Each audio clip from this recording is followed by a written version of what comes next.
Hello दोस्तों, स्वागत है आप सभी का फिर से एक बार थिंक मंथन यूट्यूब चैनल पे। आज हम लोग हिस्ट्री, मॉडर्न हिस्ट्री में जो है पढ़ने जा रहे हैं भारत में यूरोपियों का आगमन, जिसमें मुख्य रूप से जो है हम लोग देखेंगे पुर्तगालियों का आगमन और उनकी जो है कार्य प्रणाली यहाँ पे जो है ना। तो चलिए समझते हैं।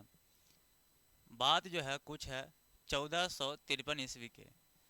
1453 ईस्वी में कुस्तुनिया एक जगह है तुर्की का, जिसका 97% हिस्सा जो है वो एशिया महाद्वीप में आता है और 3% हिस्सा जो है वह यूरोप में आता है। तो तुर्की का यह एक शहर है कुस्तुनिया, जो दोनों महाद्वीप को जोड़ने का काम करता है।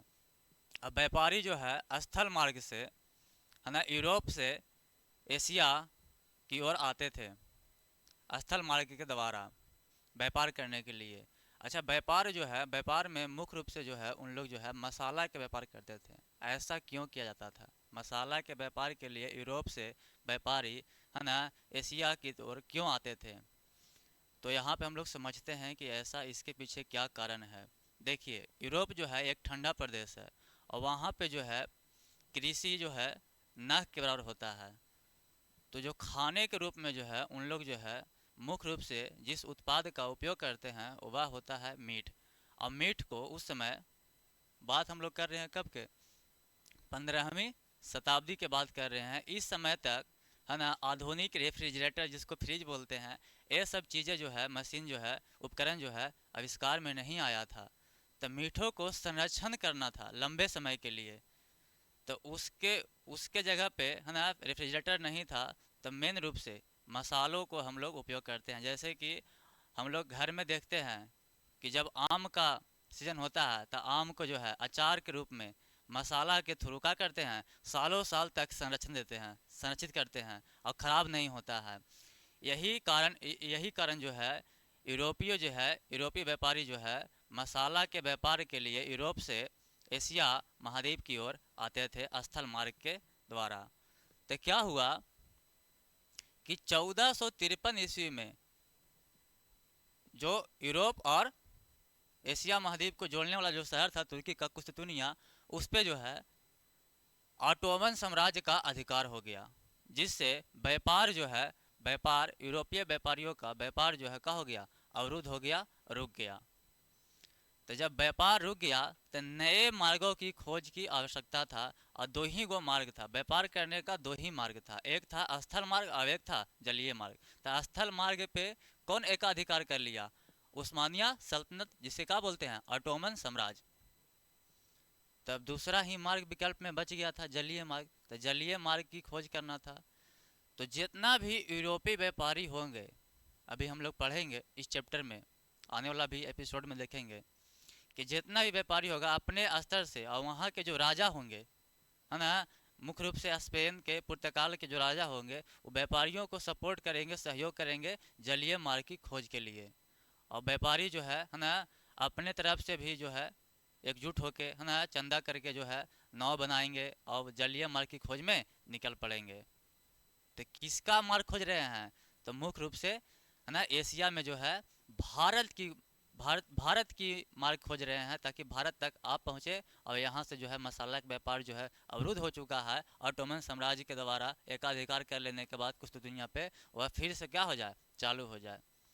और दूसरा ये भी कारण था कि जो मसाला व्यापारी यहाँ से ले जाते थे वह कई गुणों में वहाँ पे बिकता था, जिनसे मुनाफा जो है अत्यधिक होता था। तो व्यापारी को क्या चाहिए? मुनाफा चाहिए, है ना, अधिक से अधिक मुनाफा उद्देश्य रहता है कमाना व्यापारी का। तो चलिए हम लोग जो है स्लाइड पे चलते हैं। तो मेन जो है मसाला के व्यापार के लिए ही जो है यूरोपी जो है ना एशिया से व्यापार करते थे ना, दक्षिण पश्चिम एशिया से जो है व्यापार करते थे। अब मसाला का क्या काम था? तो मीट को संरक्षण करना, और दूसरा टेस्ट भी है, मसाला जो है वह करता है, टेस्ट भी प्रोवाइड करवाता है। तो चलिए हम लोग चलते हैं यहाँ पे स्लाइड की ओर लौटते हैं। 1453 ईस्वी में उस्मानिया सल्तनत द्वारा कुस्तुनिया पे क्या कर लिया गया? अधिकार कर लिया गया, जिससे जिसके साथ क्या हो गया, कुस्तुनिया का पतन हो गया, और यानी कि बोलेंगे रोमन साम्राज्य का पतन हो गया और ऑटोमन साम्राज्य का अधिकार हो गया। इससे यूरोप के साथ होने वाला भारत का व्यापार का हो गया, टूट गया या रुक गया। यूरोप ठंडा प्रदेश है, उन्हें गरम मसाले की आवश्यकता होती थी। और क्यों होता था? मीट को संरक्षण करने के लिए, और दूसरा स्वाद के लिए। क्योंकि उस समय तक है ना 14वीं 15वीं शताब्दी में जो है आधुनिक उपकरण जो है, मशीन जो है, रेफ्रिजरेटर, फ्रिज जो है ना संरक्षण के लिए नहीं आए थे या आविष्कृत नहीं हुए थे। यहीं से पूर्ण जागरण की शुरुआत होता है। जब कोई भी विकल्प जब नहीं बच जाता है तो नए विकल्पों की खोज में ही क्या होता है, नई नई चीज़ों का खोज होता है, नई नई सोचे आता है। और यहीं से जो है यूरोप में क्या होगा, जब अवरुद्ध हो गया, व्यापार का रास्ता जो है रुक गया, तो नया नया इन्वेंशन हुआ, नावें बना, एक से एक जो है उपकरण बनाया गया। और फिर वहाँ से जो है ना विज्ञान के क्षेत्र में यूरोप जो है बहुत सारा कार्य किया, और वहाँ से नए नए इन्वेंशन का खोज किया और बनाया, और उपकरण के रूप में जो है नाव बनाया। और नाव के सहारे जो है ना यूरोप से जो है क्या करेगा, जलीय मार्ग की खोज में जो है निकल पड़ेगा, है ना। तो चलिए यहाँ पे समझते हैं आगे। पूर्ण जागरण की शुरुआत पहली बार यूरोप में, यूरोप महाद्वीप के इटली में हुआ था। अच्छा देखिए, ऐसा क्या हो गया कि यूरोपी जो है ना स्थल मार्ग से व्यापार करने के लिए छोड़ दिए, या फिर जलीय मार्ग की खोज में निकल पड़े। तो सबसे बड़ा कारण है कि यहाँ पे जो है उस्मानिया सल्तनत के द्वारा जो है कुछ दुनिया पे कब्जा कर लिया गया। और उस्मानिया सल्तनत जो है वह कौन था, मुसलमान धर्म को, है ना, मुस्लिम धर्म का प्रचार प्रसारक थे इन लोग। और इन लोग जो है देखिए उस समय 14वीं 15वीं शताब्दी में दो धर्म जो है वर्चस्व से बढ़ रहा था, वैश्विक स्तर पे अपना धर्म को प्रचार प्रसार कर रहा था और धर्मांतर भी करवा रहा था। तो यह जो था उस्मानिया सल्तनत, यह मुसलमान धर्म को मानने वाले थे, और यूरोपीय जो थे वह ईसाई धर्म को मानने वाले थे, और दोनों अपना धर्म को विश्व स्तर पे फैलाना चाहते थे। तो बताइए यहाँ पर टकराव धर्म के आधार पे भी हो गया। यहाँ से व्यापार करने के दौरान जो है ना यूरोपियों को धर्म रूपांतरण भी, कहीं कहीं बुक में जो है यह जो है चीज़ें जो है बताया गया है कि धर्म रूपांतरण भी जबरन जो है करवाया जाता था, जिससे जो है व्यापार करना उन लोगों का उचित नहीं लगा। और नए मार्ग की खोज में है ना क्या किए, अपना योगदान देना शुरू कर दिए। और सबसे बड़ा एक और कारण है कि टैक्स जो है, जब व्यापार का जो उद्देश्य था व्यापारी का क्या रहेगा, अधिक से अधिक मुनाफा कमाना। तब भारत से जो व्यापार था है ना यूरोपियों को अब प्रत्यक्ष नहीं अप्रत्यक्ष रूप से करने दिया जा रहा था। यानी कि ऑटोमन साम्राज्य के द्वारा जो ऑटोमन समाज के जो व्यापारी थे वह भारत से मसाले खरीद के ला रहे थे, और यूरोपीय व्यापारी को बेच रहे थे, और फिर वह जो है अपने देश में जाके बेच रहे थे। तो मुनाफा में भी क्या आ रहा था, गिरावट आ रहा था, और अप्रत्यक्ष व्यापार हो रहा था, है ना। तो प्रत्यक्ष रूप से व्यापार यानी सीधे तौर पे व्यापार करने के लिए है ना नए मार्ग की आवश्यकता थी।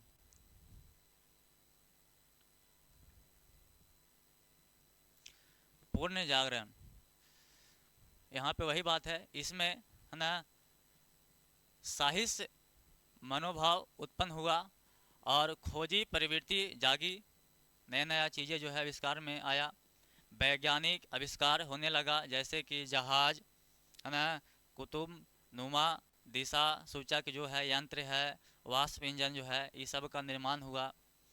तर्कवाद हुआ, किसी भी विषय पे, किसी भी टॉपिक पे जो है आदमी जो है तर्क के अनुकूल बात करना शुरू किया, और मानवतावाद पे ध्यान दिया जाने लगा। प्रबोधन, इसमें राजाओं का सहयोग मिला, जो भी यूरोपीय व्यापारी थे उनको जो है राजा के द्वारा भी सहयोग मिला, और साहस दिया गया कि नहीं आप लोग जो है नए जलीय मार्ग की खोज की ओर बढ़िए, हम जो है पूरा सपोर्ट करेंगे। और व्यापारी भी आपस में मिलकर एक दूसरे को सपोर्ट कर रहे थे। एक राजा हुए हेनरी द नेविगेटर और डॉन हेनरिक, जिसने समुद्रीय मार्ग की खोज का बढ़ावा दिया। वहाँ के जो भी व्यापारी थे उनको क्या दिया, पैसा दिया, हर एक तरह की सुविधाएं दिया व्यापार के लिए, मार्ग का खोज करने के लिए।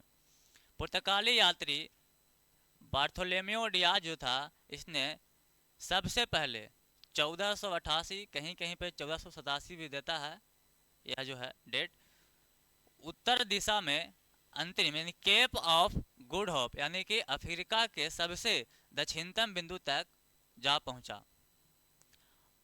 यहाँ पे अब इसके द्वारा जो व्यापारी अभियान, जो सहयोगी जो व्यापारी जो गए थे, इसके बाद आगे जाने के लिए राजी नहीं थे और आपस में ही उलझ पड़े, जिसके कारण जो है बार्थोलोमेव डियाज को वापस अपना देश लौटना पड़ा, तो यहीं से लौटना पड़ा, समझे। दक्षिणी यानी कि अफ्रीका के दक्षिणी बिंदु पे, जिसको क्या कहते हैं हम लोग, Cape of Good Hope, Cape of Good Hope, है ना। आशा की एक नई रोशनी, आशा की एक नई रोशनी इसको बोल सकते हैं। यात्रा किया अफ्रीका का दक्षिणतम छोर जिसको कहते हैं। स्पेन की सहायता से, स्पेन जो है यूरोप का एक देश है, स्पेन की सहायता से कोलंबस, है ना, जेनेवा इटली का रहने वाला था, है ना, भारत की खोज का अभियान शुरू किया 1492 ईस्वी में, है ना।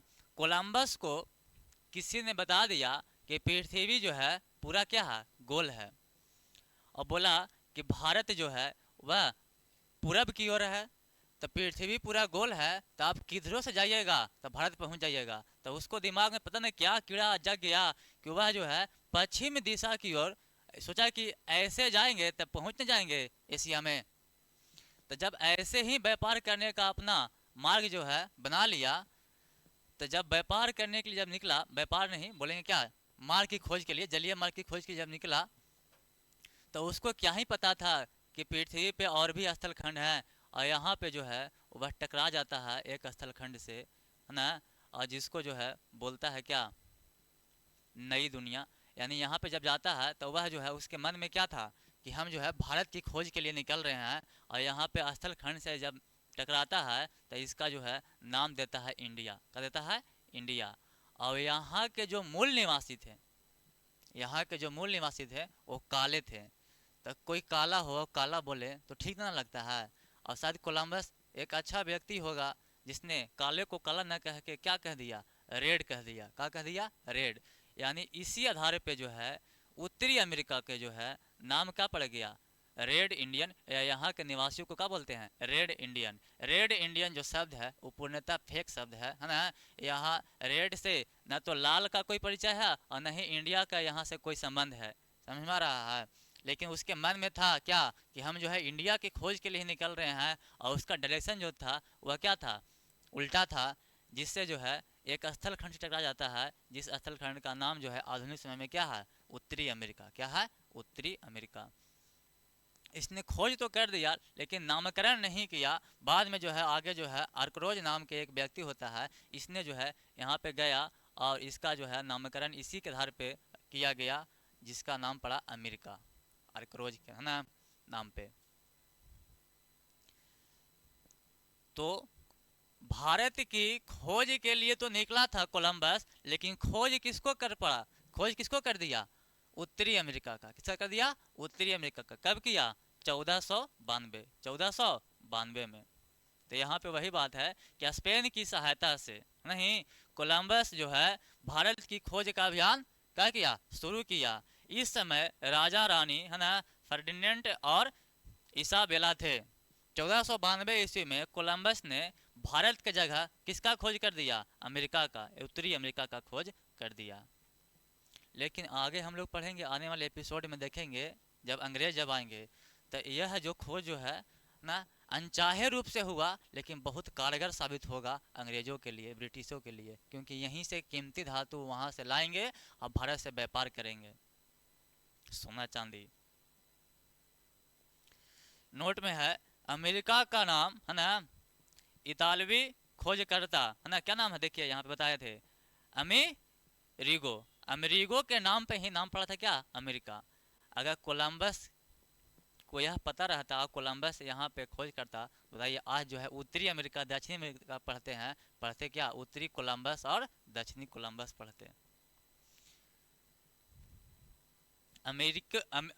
अमेरिगो वेस्पुची के नाम पर रखा गया है। रेड इंडियन, अमेरिका के निवासियों को कोलंबस ने क्या कहा, रेड इंडियन। और रेड इंडियन क्यों कहा, इसके पीछे का क्या स्टोरी था वह हम आपको बता चुके हैं। चलिए नेक्स्ट स्लाइड की ओर चलते हैं। भारत आने वाले यूरोपियों का क्रम, तो सबसे पहले कौन आएगा, पुर्तगाली। सबसे पहले कौन आएंगे, पुर्तगाली, 1498। फिर कौन आएंगे, डच, 1602। फिर कौन आएंगे, अंग्रेज, समझे, ओकर बाद जो है फिर कौन आएंगे, डेनिस 1616 में, और फिर 1664 में कौन आएगा, फ्रेंच यानी कि फ्रांसीसी आएंगे। तो चलिए यहाँ पे देखते हैं पॉइंट को, है ना। इस तथ्य को जो है याद करना है, यहाँ से जो है एग्जामिनर प्रश्न पूछता है, कई एग्जाम में पूछा गया भी है। तो पुर्तगाली वास्को डिगामा, है ना, भारत का खोज किया। उसके बाद जो है कोलंबस के बाद जो है ना, फिर से जलीय मार्ग की खोज जो है जारी रहा, और फिर से निकल पड़ा कौन, अबरी पुर्तगाली व्यापारी वास्को डिगामा। और वास्को डिगामा को, है ना, वहाँ जो है भेजा गया वहाँ के राजा के द्वारा, और उसके साथ 170 लोग, 170 व्यापारी और थे। 4 जहाज़ों के साथ वास्को डिगामा भारत के जलीय मार्ग की खोज के लिए निकल पड़ा था, समझे। तो जो राजा था, राजा बार्थोलोम डियाज जो था, वह दक्षिणी यूरोप के दक्षिणी बिंदु तक आज पहुंचा था, जिसका नाम क्या था, केप ऑफ गुड होप। यहाँ तक के रास्ता उसको पता था। इसके बाद तो राजा बोला कि तुम वास्को डिगामा के साथ जाओ और उसको केप ऑफ गुड होप तक छोड़ के आओ। तो साथ में आया था बार्थोलोम डियाज वास्को डिगामा के साथ में यहाँ तक छोड़ने। अब यहाँ से यहाँ पे आता है ना, और फिर यहाँ से उसको जो है एक स्थान है जिसका नाम है क्या, मिलाई स्थान का नाम है, समझे। यहाँ पे उसको जो है गुजराती व्यापारी अब्दुल मजीद से मुलाकात होता है, और जब उससे मुलाकात होता है, वार्तालाप होता है, तो बोलता है वह कि हम भारतीय व्यापारी हैं। तो उसको यह जान के खुशी होता है, किसको, वास्को डिगामा को, क्योंकि अंतोगतवा वास्को डिगामा को कहाँ जाना था, भारत जाना था। तो उससे पूछता है अब्दुल मजीद से कि क्या आपको भारत जाने का रास्ता पता है, तो बोलता है हाँ। तो फिर वही जो है अब्दुल मजीद जो है ना, उसको अपने साथ लेके आता है भारत। और भारत में वास्को डिगामा केरल के तट पे, है ना, केरल के काली तट पे, है ना, कहा आता है। और यहाँ के जो राजा थे, जिनको क्या बोलते हैं, जमुरीन कहा जाता है, उसने कहा किया स्वागत। तो स्वागत के मतलब ही नहीं कि फूल फूल ले लिया और पूरा जो है आरती करके स्वागत करा, नहीं। यहाँ पे उसको रहने के लिए, घूमने के लिए, यहाँ से पदार्थों को, है ना, मसाले को खरीदने के लिए, बेचने के लिए छूट सिर्फ दिया गया था। इसी को हम लोग क्या बोलते हैं, बुक में जो है लिखा रहता है क्या, कि जमुरीन जो है ना, कालीकट के जो केरल का जो राजा था, उसने स्वागत किया। तो स्वागत मतलब ही नहीं कि पूरा आके उसको ढोल डमड़ा बजा रहा है और स्वागत किया कि आइए जी वास्को डिगामा, आप ही का तो इंतजार था। ऐसा कुछ नहीं था, ऐसा कुछ नहीं था।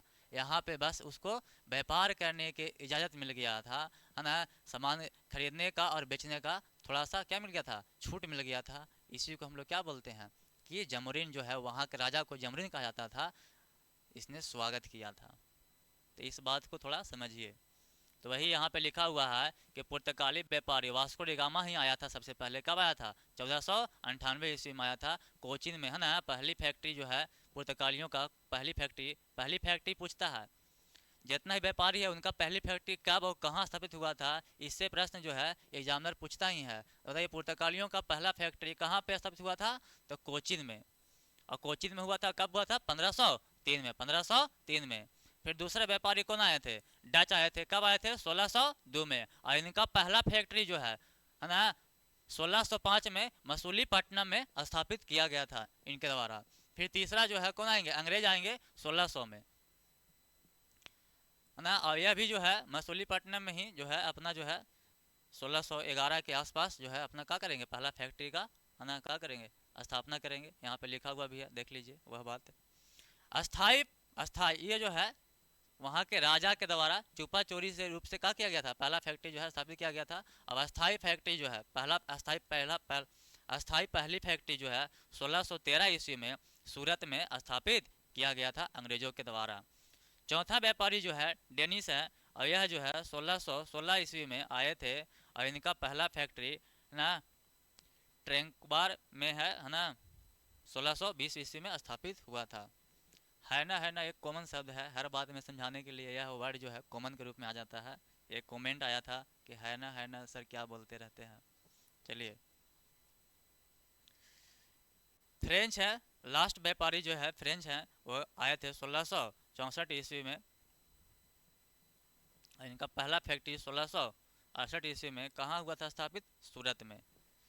नेक्स्ट स्लाइड, इसको जो है याद ही कर लीजिएगा, है ना, इसको लिखते चलिए कि किस व्यापारी को है पहला फैक्ट्री, है ना, कहाँ पे स्थापित हुआ था और कब हुआ था। यहाँ से एग्जामिनर प्रश्न पूछेगा ही।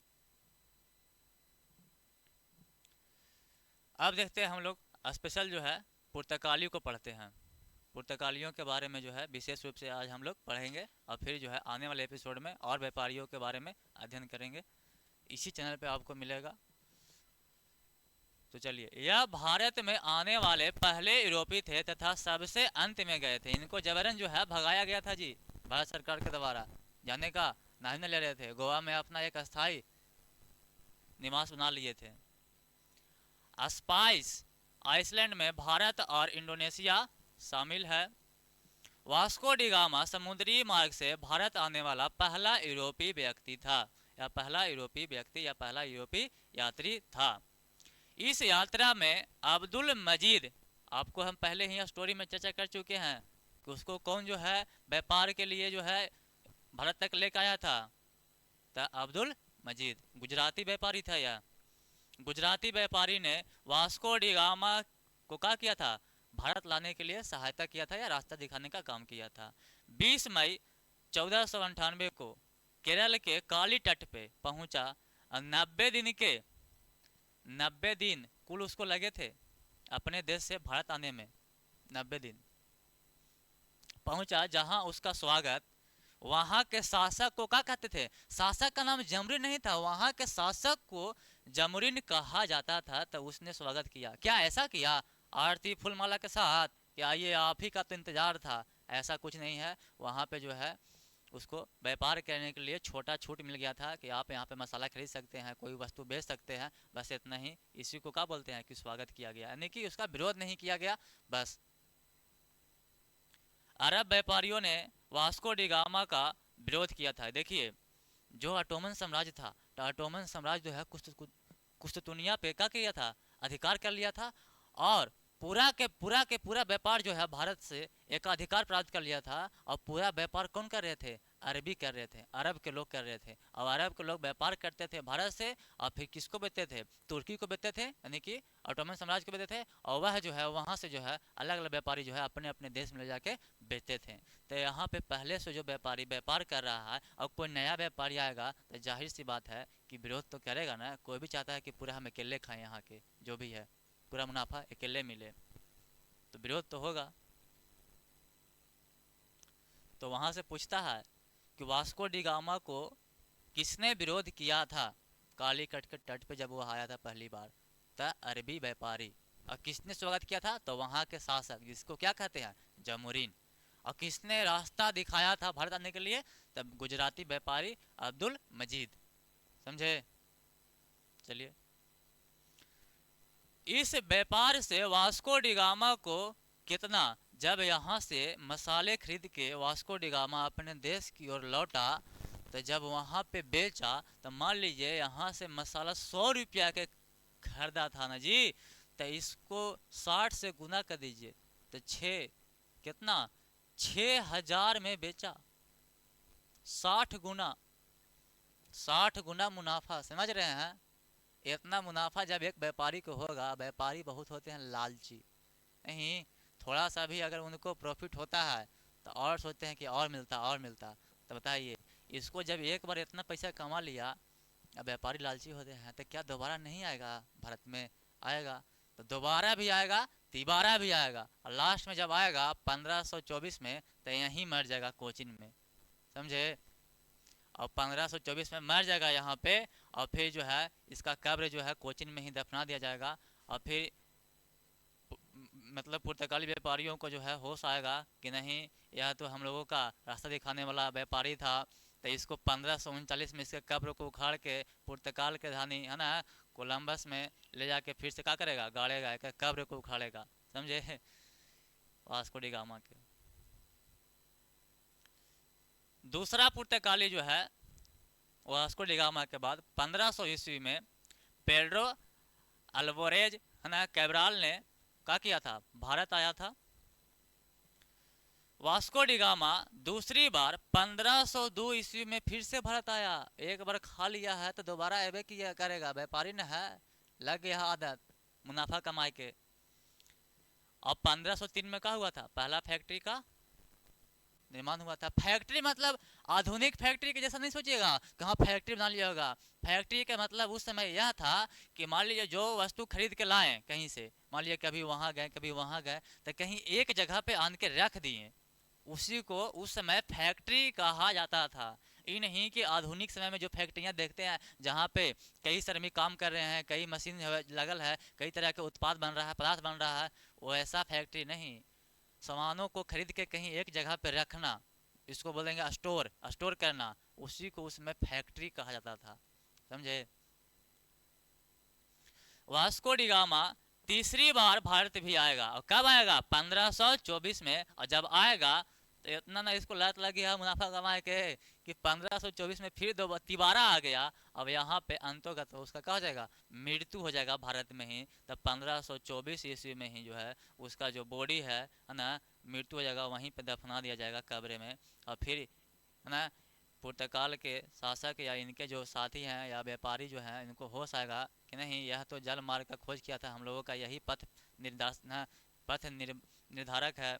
तो फिर इसके बॉडी को जो है 1539 ईस्वी में उखाड़ के कोचीन से कहाँ ले जाएगा, पुर्तगाल की राजधानी है ना लिस्बन जो है, वहाँ पे जाके क्या करेगा, फिर से इसको गाड़ देगा। पुर्तगालियों ने कोचीन में 1503 में पहला फैक्ट्री स्थापित किया था, यानी कि दुर्ग इसको बोलते हैं, फैक्ट्री का निर्माण किया था।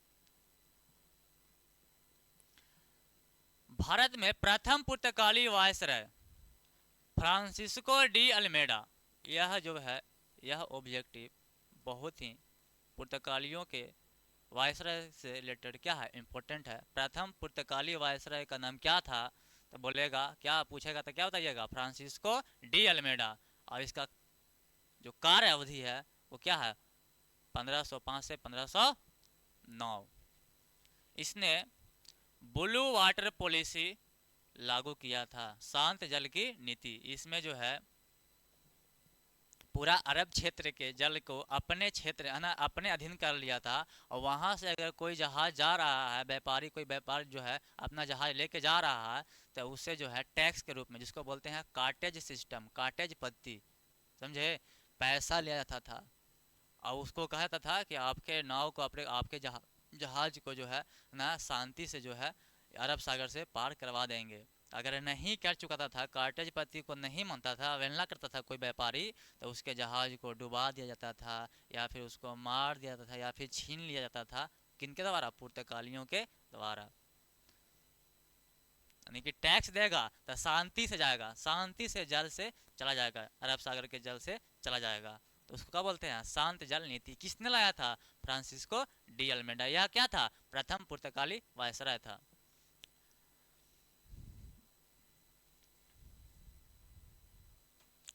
1509 ईस्वी में अल्फांसो डी अल्बुकर्क भारत में पुर्तगाली वायसराय बन के आया था, या दूसरा था। इसका कार्यकाल क्या था, 1509 से 1515 तक। 1510 ईस्वी में अल्बुकर्क ने गोवा पर अधिकार कर लिया, गोवा पे अधिकार कर लिया 1510 ईस्वी में। उसने बीजापुर के शासक यूसुफ आदिल शाह, तब बोलेगा कि बताइए गोवा के शासक का क्या नाम था जिससे अल्बुकर्क ने गोवा को छीन लिया था, तो क्या होगा, यूसुफ आदिल शाह। यूसुफ आदिल शाह जिससे क्या कर लिया था, गोवा को छीन लिया था, जीता थोड़ी था, छीन लिया था, उसी को बोल सकते हैं कि जीत लिया था। अल्बुकर्क की मृत्यु गोवा में 15 दिसंबर 1515 ईस्वी को हो गया था। पुर्तगाली पुरुषों को, अब देखिए पुर्तगालियों की संख्या क्या था, कम था, तो संख्या बढ़ाना था, तो कैसे बढ़ेगा, तो यहाँ के महिलाओं के साथ क्या करेगा, शादी करने का प्रावधान करेगा। समझ में आ रहा है बात। तो बताइए यहाँ की महिला, कौन महिला चाहेगी इससे शादी करने के लिए, तो कोई नहीं चाहेगी। तभी क्या बोला कि वैसी महिला से शादी करो अपने व्यापारियों को आदेश दिया है ना कि वैसी भारतीय महिला से शादी करो जो विधवा है। कौन है? विधवा है, विधवा महिला से। तो ठीक है, विधवा महिला से शादी करने के लिए तो राजी हो गया, लेकिन भारतीय जो थे बहुत तेज थे। विधवा महिला है ही नहीं है भारत में। काहे? काहे कि उस समय सती प्रथा था। तो अगर पुरुष मर गया तो साथे में होकर पत्नी के भी बैठा दीजिए दाह पे, वो भी जो है एक के बार अंतिम संस्कार उसको जिंदे जो है करवाने का यहाँ पे पद्धति था। यानी कि पति के साथ पत्नी को भी साथ में जलाया जाना ही सती प्रथा कहलाता था। तो कोई विधवा बच रही है? नहीं ना। जब विधवे नहीं है तो शादी किससे करेगा? अपनी जनसंख्या जो है कैसे बढ़ाएगा पुर्तगाली व्यापारी? तो सबसे पहले जो है यहाँ पे क्या करेगा, अपने क्षेत्र में गोवा में जो है क्या करेगा, सती प्रथा पे रोक लगाएगा सबसे पहले। कौन? पुर्तगाली व्यापारी। समाज सुधारक नहीं था, वह अपने फायदे के लिए, अपने व्यापार को बढ़ाने के उद्देश्य से मजबूरन जो है वहां पे जो समाज में कुरीतियां था, सती प्रथा, उसको रोकने का कार्य करेगा, ताकि महिलाएं विधवा होगी, जिससे मेरे व्यापारी जो है शादी करेंगे और यहीं पे बाल मृत्यु होगा, तब पुर्तगालियों का जनसंख्या बढ़ेगा। यह उद्देश्य था। समाज सुधार करने का कोई उद्देश्य पुर्तगालियों का नहीं था। तो वहीं पे यही बात लिखा हुआ है कि पुर्तगाली पुरुषों को हिंदू महिलाओं से विवाह के लिए क्या किए, प्रोत्साहित किए। लेकिन कौन महिला भारतीय जो है पुर्तगालियों से शादी करना राजी होगी? कोई नहीं चाहेगी। लेकिन जो विधवा है, जिसका कोई सहारा नहीं है, वो तो राजी हो ही नहीं जाएगी मजबूरन। लेकिन विधवा ही कोई महिला नहीं बच रही है तो कौन करेगी शादी? तो सबसे पहले सती प्रथा को रोकेगा, और फिर महिलाएं विधवा होगी, और फिर क्या करेगा, यहाँ पुर्तगाली व्यापारी विधवा से क्या करेगा, शादी करेगा।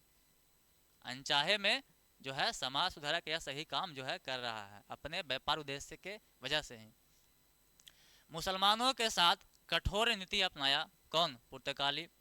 बंगाल में प्रथम पुर्तगाली फैक्ट्री हुगली में स्थापित किया गया। किसके द्वारा? पुर्तगालियों के द्वारा। पुर्तगाली गवर्नर गवर्नर नीनी है ना, या नीनो, नीनो भी बोलता है, नीनो डी कुन्हा, नीनो डी कुन्हा, नीनो डी कुन्हा का समय जो है 1529 से 1538 ईस्वी तक रहा। नीनो डी कुन्हा ने कोचिन की जगह, देखिए 1510 में यूसुफ है ना बादशाह जो था, उससे क्या किया था, गोवा गोवा के जो राजा था, पिछले स्लाइड में हम लोग पढ़ चुके हैं। देखिए यूसुफ आदिल शाह से जो है 1510 में अल्बुकर्क जो है उसने क्या किया, गोवा को छीन लिया, गोवा को छीन लिया। अब अभी तक जो है वह कोचिन ही पुर्तगालियों का राजधानी था। लेकिन नीनो डी कुना का जब समय अवधि आएगा तो यह क्या करेगा, राजधानी जो है स्थानांतरित कर लेगा। और कहाँ पे कर देगा? तो कोचिन से गोवा, कोचिन से गोवा। और गोवा में इन लोग इस तरह से स्थापित हो जाएगा जैसे समझिए कि जन्मों जन्मों का रिश्ता इन लोगों का गोवा से बन गया है। जैसे सभी यूरोपी जो है ना यहाँ से चले जाएंगे, भारत आज़ाद हो जाएगा, लेकिन फिर भी जो है पुर्तगाली व्यापारी यहाँ से जाने का नाम नहीं लेते हैं। लास्ट में जो है इनको 1961 में खदेड़ के भगाया जाता है जबरन, तब जाके छोड़ते हैं भारत। पुर्तगाली राजधानी है ना 1530 में बनाया गया, कोचिन से गोवा, कोचिन से गोवा। किसने बनाया? निनोडी कुना ने।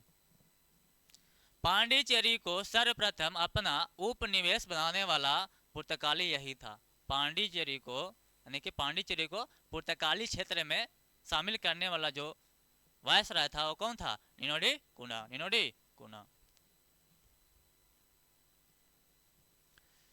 अब देख लेते हैं भारत में जब पुर्तगाली आए तो अपना जो है क्या छाप छोड़ के गए ना, क्या क्या योगदान दिए, समझे। अपने अपने ही फायदे के लिए यहाँ पे कुछ कार्य करेंगे जो भारत के क्या हो जाएगा, भारत का आने वाला समय में लाभ मिलेगा। तो प्रिंटिंग प्रेस 1500, बताइए, प्रिंटिंग प्रेस जो है पुर्तगालियों के द्वारा ही लाया गया था। तो कब लाया गया था आप लोग बताइए?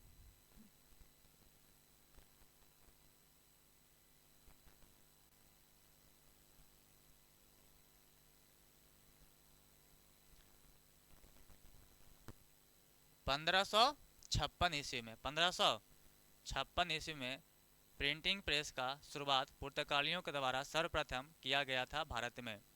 अब पुर्तगाली जो है अपने साथ जो है कुछ सब्जियां, कुछ फल, है ना, कुछ जो है नशा युक्त पदार्थ भी भारत में लेके आए थे। क्या क्या लेके आए थे? तब पुर्तगालियों के द्वारा आलू लाया गया था, मक्का लाया गया था, तंबाकू लाया गया था, अमरूद लाया गया था, पपीता लाया गया था, अनानास लाया गया था, लाल मिर्च लाया गया था। क्या समझे? ये सब चीज़ें जो है पुर्तगालियों के द्वारा ही भारत में लाया गया था। जो आलू, आलू के बिना कोई सब्जी नहीं बनता है, बताइए वह किसके द्वारा लाया गया था? पुर्तगालियों के द्वारा ही लाया गया था। अमरूद, मक्का, है ना, तंबाकू, पपीता, हर घर में पपीता अगर थोड़ा बहुत खेत है तो लगा ही देता है आदमी, एक दो गो दूरा पे, पीछे, है ना, खाड़ी में। ये सब जो है तो यह जो है पुर्तगालियों का ही देन है। कला के क्षेत्र में गोथी कला का विकास जो है, गोथी कला का विकास इस तरह के जो रहता है, समझे, बिल्डिंग के ऊपर, है ना, इस तरह के, यह जो है गोथी कला है। और यह कला का जो है विकास जो है किनके द्वारा किया गया था? पुर्तगालियों के द्वारा ही किया गया था। तो चलिए आज का जो है वीडियो जो है यहीं पे समाप्त करते हैं। फिर जो है अभी यह टॉपिक ख़त्म नहीं हुआ, पार्ट बाई पार्ट लाएंगे, समझे। तो ये पार्ट 1 है, पार्ट 2 जो है नेक्स्ट वीडियो में आपको नेक्स्ट दिन देखने को मिलेगा। अगर वीडियो अच्छा लगा है तो लाइक कीजिए, सब्सक्राइब कीजिए चैनल को सपोर्ट करने के लिए, और अपना जो है विचार जो है कमेंट बॉक्स में ज़रूर लिखें। धन्यवाद।